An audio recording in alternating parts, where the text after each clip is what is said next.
올해 2026년도 새해를 이미 우리가 맞아서 송구영신 예배를 또 드렸고, 또 오늘 첫 주일을 함께 맞이하게 되었는데, 송구영신 예배 때도 그런 말씀 드렸잖아요. 우리 표어 이야기를 잠깐 했는데, 표어가 어떠세요? 마음에 감동이 있으세요?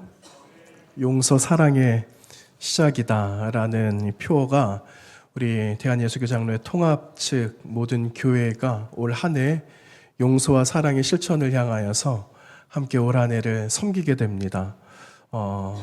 어떻게 보면은 용서라는 단어가 쉽지 않은 단어인 것 같아요. 근데 그런 생각도 해보거든요. 용서하기는 참으로 힘이 드는데 사랑한다라는 것은 쉬울 수도 있지만 어려울 수도 있어요. 근데 용서보다는 사랑이 좀 더 하기가 쉬울 것 같다라는 생각이 들어요. 여러분 어떠세요? 동의하세요? 네. 올 한해 열심히 열렬히 사랑하는 겁니다.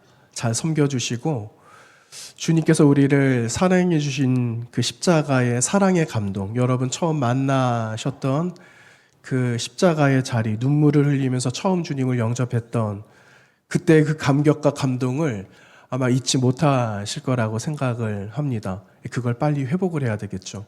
그걸 회복을 시켜서 하나님 사랑하기를 또 이웃 사랑하기를 하다 보면 맨 위에 적혀져 있는 용서라는 단어가 우리하고는 아무런 관계가 없을 것 같아요. 그렇죠? 네.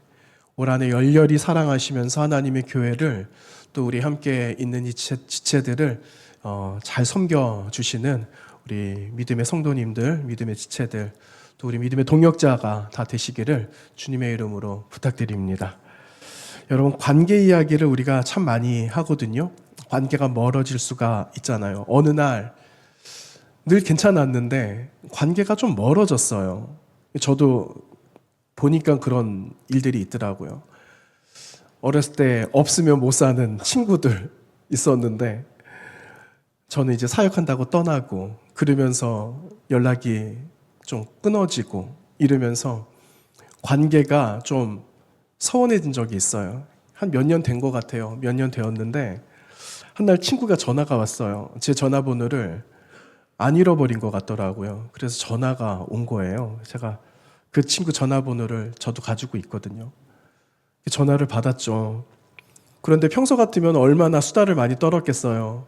그런데 안 본 시간이 많고 교제했던 시간들이 이제는 어느 순간 끊어지다 보니까는 이제 무슨 공통적인 화제도 없는 거예요. 무슨 말을 해야 될지도 모르고 옛날 이야기만 하는 거예요. 옛날이야 어땠지? 누가 잘 살고 있대? 요즘 어떻게 지낸대? 그런 이야기만 하다가 그냥 끝난 거예요. 그게 무슨 다툼이 있었던 것도 아니고 그냥 시간이라는 것이 서로 바쁜 일정 가운데 살다 보니까 관계가 좀 서먹서먹해지는 일들이 아마 있던 그런 경험들을 여러분도 해보셨을 거라고 생각을 한번 해봅니다. 여러분, 신앙도 그런 것 같아요. 하나님하고 지금 나 사이의 관계가 가까운가? 아니면 좀 멀리 떨어져 있는가? 아니면은 떨어져 있는 것 같이 느껴지는데 이 사이를 나는 좀 가깝게 하려고 하고 있는가? 아니면 확 멀어졌는가? 여러분 지금 상태가 좀 어떠세요? 하나님과 좀 멀어져 계세요? 아니면 하나님 멀리 계시는 것 같아요? 여러분 하나님이 떠나셨을까요? 내가 떠났을까요? 하나님은 늘 그 자리에 늘 계셨다라는 거예요. 그런데 우리의 마음에는 좀 섭섭한 마음들이 있어요. 사랑과의 관계 속에 섭섭했던 마음들이 누구에게로 가는가? 하나님께로 가는 일들이 있어요. 신앙적으로 가는 일들이 있어요. 그러다 보니까 관계가 멀어지게 된다라는 거죠. 여러분 하나님과의 단절, 바로 하나님과의 사귐이 우리 가운데 있었는데 그 사귐의 단절이 어느 순간에 찾아왔다라는 겁니다. 그 사귐의 단절. 그러다 보니까 하나님이 나를 떠나신 게 아닌데 괜히 하나님께서 나를 떠나신 것처럼 느껴지게 되는 거죠. 그러다 보니까 영향 없이 그리고 의미 없이 살아가고 있는 그냥 나의 그러한 약해져 있는 모습을 발견하게 되기도 한다는 거죠. 여러분 요한 1서 말씀이 요한 서신이 바로 이러한 말씀을 다루고 있어요. 넓은 의미에서 본다면 여기저기 흔들리지 말고 하나님과의 친밀함과 하나님과의 교제 속에서 마지막 날 우리가 마주하게 될 예수 그리스도를 만나게 될 소망을 가지고 마지막까지 신앙의 경주 가운데 이겨내야 됩니다. 라는 것을 요한서신에서 말씀하고 있는데요. 오늘 말씀은 아니어도 여러분 이미 요한서신 1서를 이미 보기 시작하셨을 거예요. 1일부터 거기 말씀에 보시면은 이런 말씀이 기록된 것을 보셨을 거예요. 1장 3절 말씀에 요한서신 요한 1서 말씀을 전하는 기록의 목적이 거기에 기록되고 있어요. 제가 3절 말씀 한번 읽어드리겠습니다. 우리가 보고 들은 바를 너희에게 전함은 너희로 우리와 사귐이 있게 하려 함이니 우리의 사귐은 아버지와 그의 아들 예수 그리스도와 더불어 누림이라. 이렇게 기록하고 있어요. 여러분 여기서 2번 반복된 단어가 있습니다. 어떤 단어냐면요. 사귐이라는 단어예요. 사귄다, 교제한다, 알아간다 이런 단어죠. 여러분이 사귐이라는 이 말은 여러분 들어보셨을 거예요.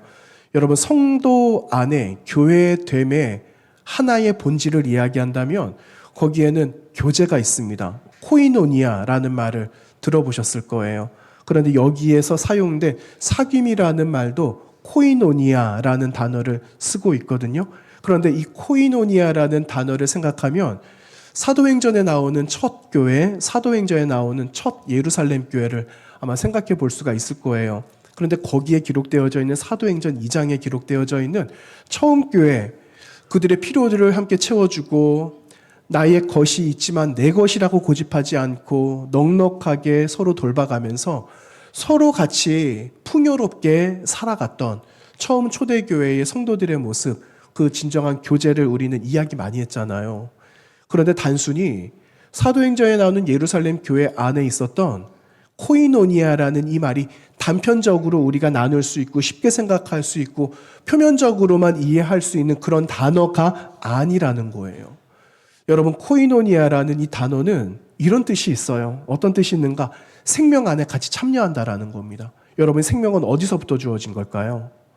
이 생명은 우리는 육신으로는 부모로부터 생명을 얻게 되었지만 본질적으로 우리가 영원히 살 소망을 향하여 나아가게 되는 이 생명이라는 것은 위로부터 내려온 생명 아닙니까?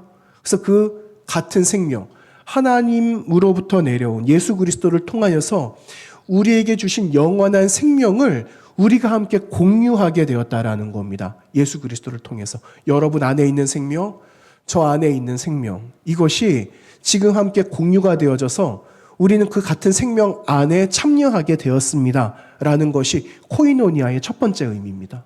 두 번째 의미는 어떤 의미냐? 같은 진리를 소유한다라는 거예요. 여러분 예수 그리스도는 진리이심을 믿습니다. 여러분 믿으시죠? 예수 그리스도를 통하지 않고는 하나님 앞에 나아갈 자가 있다 없다 하셨습니까? 없다라 그랬어요. 그분을 통해야만 하나님 아버지께로 갈 수 있는 겁니다. 그분이 길이 되고 진리가 되고 생명이라고 분명하게 말씀하고 계시거든요. 이것 또한 요한 사도께서 말씀하고 계세요. 그래서 우리는 같은 진리, 예수 그리스도를 통하여서 하나님의 나라를 향하여 같이 갈 수 있는 진리를 함께 나누면서 함께 안고 살아가는 자들이다라는 그런 의미가 코이노니아의 두 번째 의미라는 거죠. 그리고 세 번째 의미는 우리는 여러분과 저는 동력자라는 겁니다. 파트너십이라는 거죠. 나의 연약함이 있으면 여러분 그 연약함을 나 몰라라 하지 않았을 거예요. 그렇죠? 우리의 연약함을 아니까. 제가 예배 이제 말씀 전해야 되는데 컵이 하나 올라왔어요. 제가 조금 당황을 했습니다. 웬 컵일까? 그런데 아마 아셨던 것 같아요. 연약함을 아셔서 아마 이거를 갖다 주신 것 같다라는 생각이 들어요. 그런 거죠. 그 필요를 안다? 그러면 우리는 그 필요를 채워주는 파트너십, 동력자라는 겁니다. 여러분, 저와 여러분은 직분상의 구별은 되어져 있지만 여러분과 저는 한 동력자다라는 사실을 기억하셔야 됩니다. 이게 코이노니아를 완성해 가는 겁니다. 다시 한번 정리해 볼까요? 여러분, 코이노니아의 첫 번째 의미가 뭐라 그랬죠? 같은 생명. 두 번째, 같은 진리. 그리고 우리가 동력자 의식을 가지고 살아가는 것. 이것이 여러분 코이노니아의 본질을 함께 이루어가는 거다라는 것을 여러분 꼭 기억하시기를 바랍니다. 오늘 말씀에 요한이 말씀하고 있는 사귐이라는 의미가요. 단순히 그저 감정적으로 아니면 느껴지는 친밀감 속에 완성해가는 친교의 의미를 나누는 게 아니라, 그 친교를 말하는 게 아니라 친밀함이에요. 친밀함이라는 건 그 안에 깊이 들어가야만 되는 거거든요. 깊이 들어가서 그 사람이 마치 나의 한 일부인 것처럼, 그리고 내 안에 있는 생명이 그들에게도 같이 공유가 되어지는 진짜 그 생명에 대한 참여를 말하고 있다라는 거죠. 여러분, 이 사귐이라는 것이 희미해져 버린다? 의미가 없어져 버린다? 그러면 여러분, 우리는 영적인 고아가 될 수밖에 없다라는 겁니다.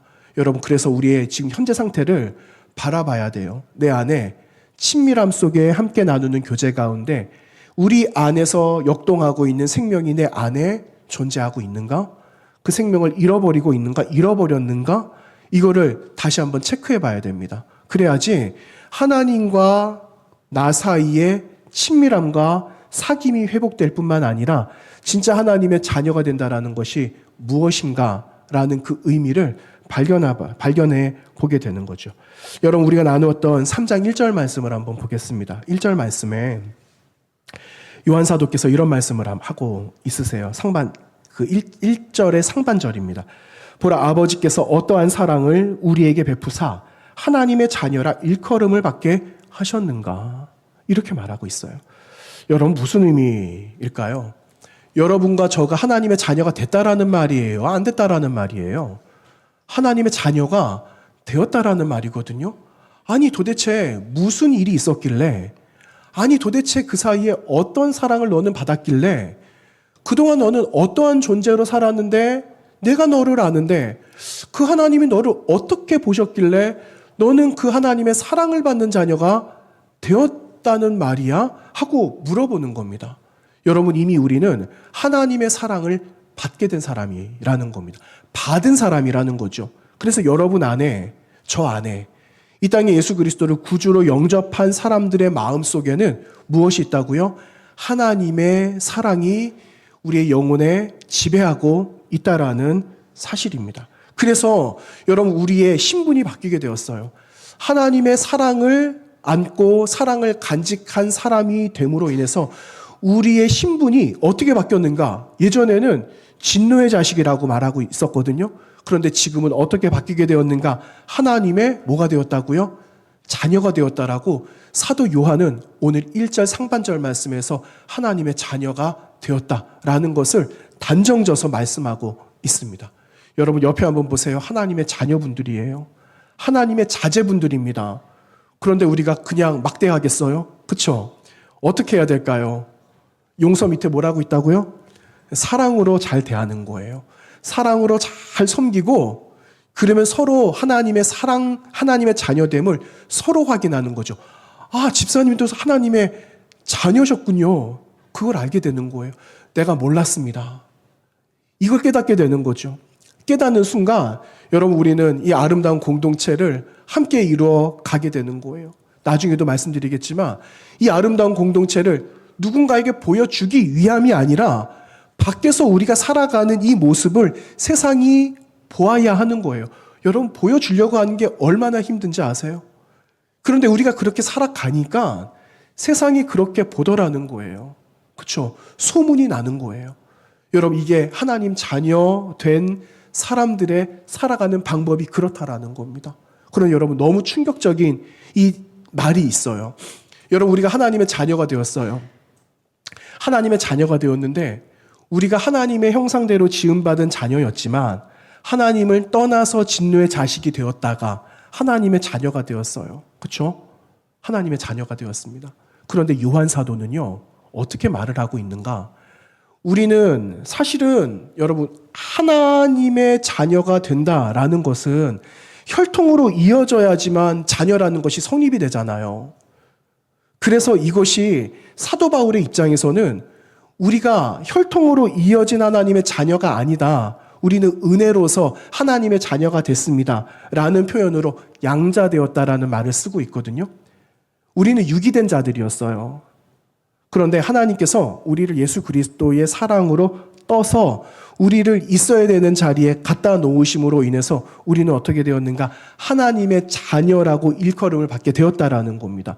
그런데 사도 요한의 말에 의하면은 사도 요한은 아니다. 그 말도 맞기는 맞는데 떠서 우리가 있어야 될 자리에 와서 신분이 변화된 게 아니라 처음부터 우리는 하나님의 자녀였어라는 것을 말하고 있어요. 그래서 요한서신에 기록되고 있는 자녀라는 이 단어와 사도 바울이 쓰고 있는 자녀라는 이 단어가 완전히 달라요. 사도 바울이 쓰고 있는 자녀라는 양자됨의 이 의미로 사용되어진 이 단어는 그 휘오스라는 단어를 썼거든요. 그런데 사도 요한은 이 자녀라는 의미를 테크나라는 단어를 썼어요. 처음부터 우리는 하나님의 자녀였습니다. 그분의 피로 혈통으로 이어져서 우리는 하나님의 자녀가 되었습니다라고 완전하게 못 받고 끝내버렸다라는 거예요. 그러니까 여러분, 우리는 사도 바울의 입장에서도 이해가 되기도 하겠지만 오늘 말씀에서 본다면 여러분은 누구냐? 여러분 누굴까요? 저와 여러분은 누구의 자녀라고요? 하나님의 자녀 되었다라는 것을 여러분 기억하셔야 됩니다. 잃어버리시면은 안 됩니다. 여러분, 하나님의 자녀답게 살아간다는 게 힘들잖아요. 처음에도 말씀드렸잖아요. 우리가 보여주기 위해서 살아간다라는 것은 힘들어요. 그런데 그와 같이 자녀답게 살아가면은 그거를 세상이 안다라는 겁니다. 그래서 자녀답게 살아가는 것이 먼저가 아니라 우선은요, 내가 하나님의 자녀다라고 끝내는 것이 우선이라는 겁니다. 여러분, 올 한 해 하나님의 자녀로 살아가시기를 바랍니다. 나는 하나님 자녀야. 누가 뭐라고 해도 나는 하나님 곁에서 떨어질 수 없어. 이거를 반드시 선포하시면서 여러분 믿음의 자부심을 가지고 살아가시기를 바랍니다. 그런데 여러분, 그게 쉬울까 하는 겁니다. 여러분, 쉬울까요? 사실은 어려워요. 하나님의 자녀가 된 거는 알겠는데 어렵단 말입니다. 그래서 이게 문제라는 거예요. 하나님의 자녀라는 고귀한 신분을 가졌어요.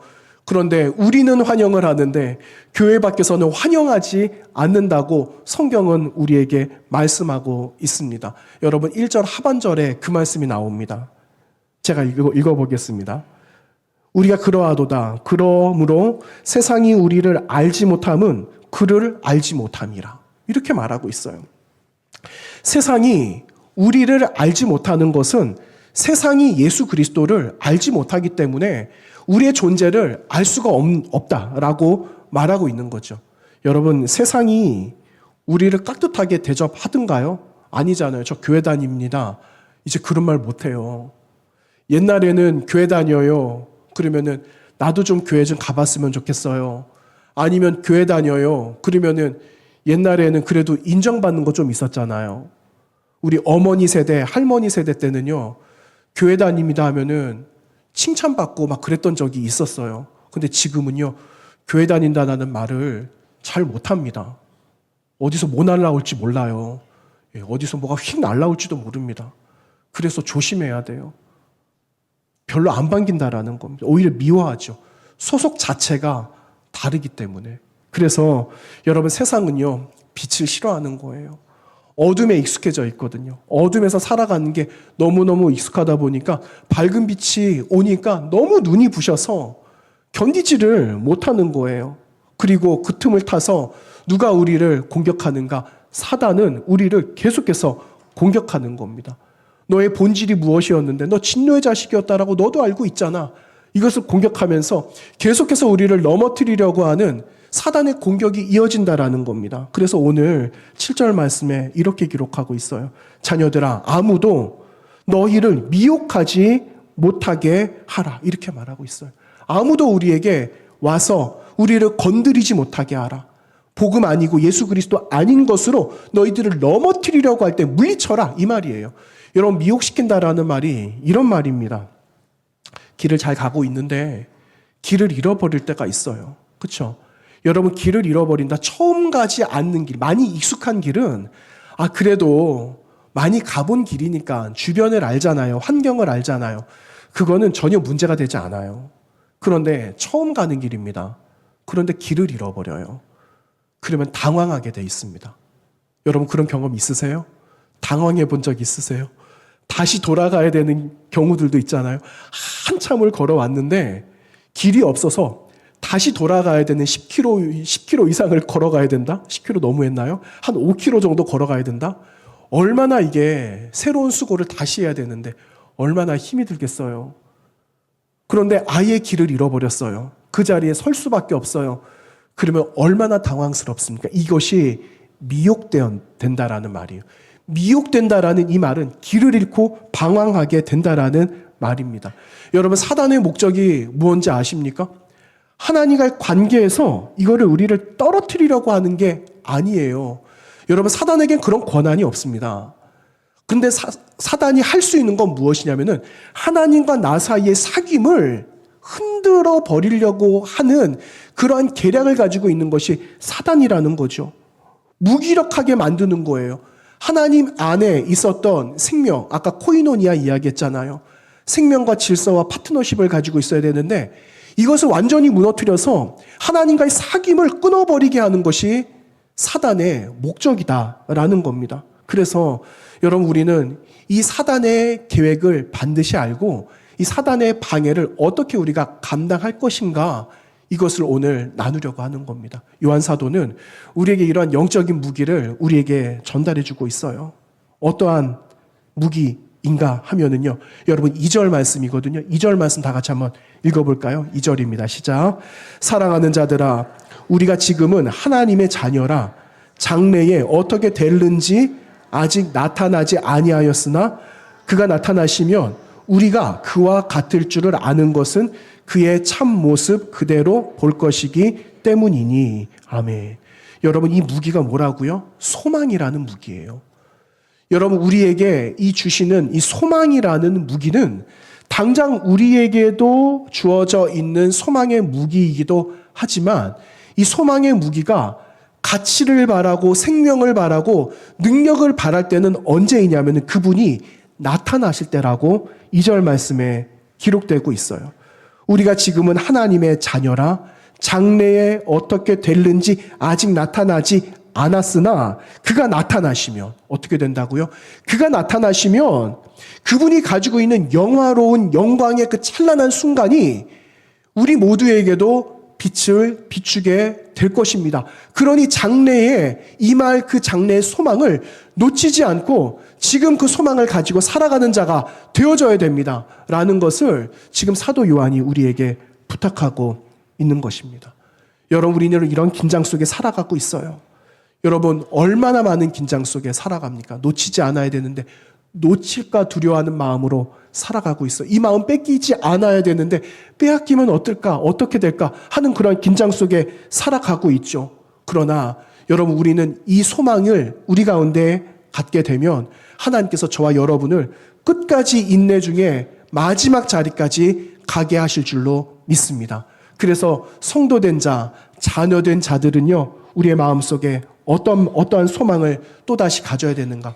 하나님, 세상이 이렇게 물들어져 있고 우리를 공격해오고 틈을 노리면서 우리에게 찾아오지만 하나님, 내가 예수 그리스도를 만남으로 인해서 나에게 주신 정결함의 그 마음을 끝까지 지키며 순결한 신부처럼 살아가겠습니다 하는 그런 믿음의 결단이 우리 가운데 있어야 한다라는 겁니다.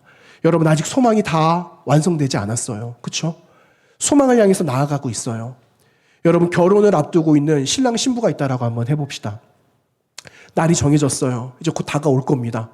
그런데 신랑 신부가 그 결혼식을 위해서 준비하고 있는 그 시간을 내 마음대로 할까요? 내 마음대로 내 몸을, 마음을, 생각을 관리하면서 내 마음대로 할까요? 아니거든요. 서로를 존중하고 서로를 사랑하고 아름다운 믿음의 가정을 세우기 위해서 신랑은 신랑대로, 신부는 신부대로 준비하면서 정결한 신부로 그 자리를 지키고 있지 않겠습니까? 그거와 똑같은 거예요. 사람이 정한 일수와 날은 언젠가는 우리 눈에 보여지기 때문에 오고 있다는 걸 알고 있죠. 하나님이 정한 시간은 언제인지 몰라요. 그래서 힘들다라는 겁니다. 그럼에도 불구하고 정결한 신랑과 신부가 되는 거예요. 신랑은 우리 예수 그리스도. 우리는 정결한 신부가 되어져서 소망의 날이 가까이 오고 있잖아요. 소망의 날이 가까워오고 있기 때문에 정결하게 나의 몸과 마음을 정결하게 씻어서 그분 오시는 그 장래의 마지막 맞이하게 될 그날에 영광의 순간을 우리는 맞이해야 한다라는 사실입니다. 여러분, 거룩한 신부가 되시기를 바랍니다. 거룩한 신부가 되시고 몸과 마음을 깨끗하게 하시고 그리고 우리에게 다가오고 있는 이 모든 세상의 흑암들을 예수 그리스도의 자녀됨을 통하여서 여러분 밀어내고 몰아내고 승리하게 되시기를 바랍니다. 여러분 오늘 마지막이에요. 오늘 마지막에 결론과 같은 이 말은요. 무엇이냐? 여러분과 저가 예수 그리스도 안에 거해야 한다라는 겁니다. 예수 그리스도 안에 속해져 있어야 된다라는 거예요. 여러분 우리가 예수 그리스도로 인쳐짐을 받고 그리스도의 자녀가 되었어요. 우리는 고백을 하면서 그분의 하나님의 자녀가 되지 않았습니까?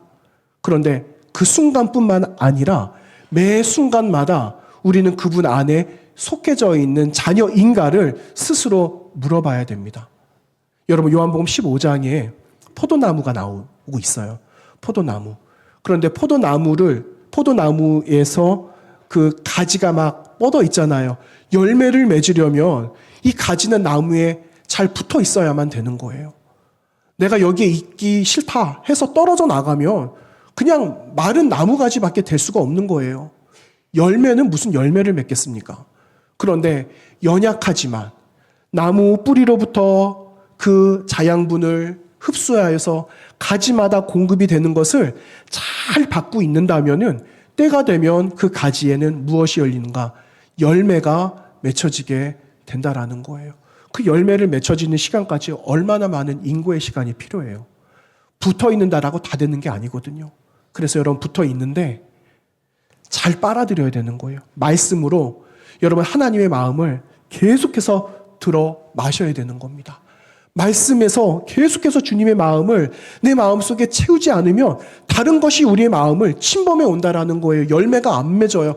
열매가 맺다가 그냥 쭉정이가 되고 만다라는 겁니다. 그런데 하나님의 말씀을 처음부터 마지막까지 연약하여도 이것만이 내가 살 길이다라는 것을 알고 계속해서 빨아들이면 어느 순간에 하나님께서 맺게 하시는 열매가 있다라는 사실을 여러분 꼭 기억하시고 열매를 올 연말에 가서 다 함께 끄집어내어서 하나님이 주신 것이다라는 것을 함께 고백하는 그런 소망의 순간이 되기를 간절히 원합니다.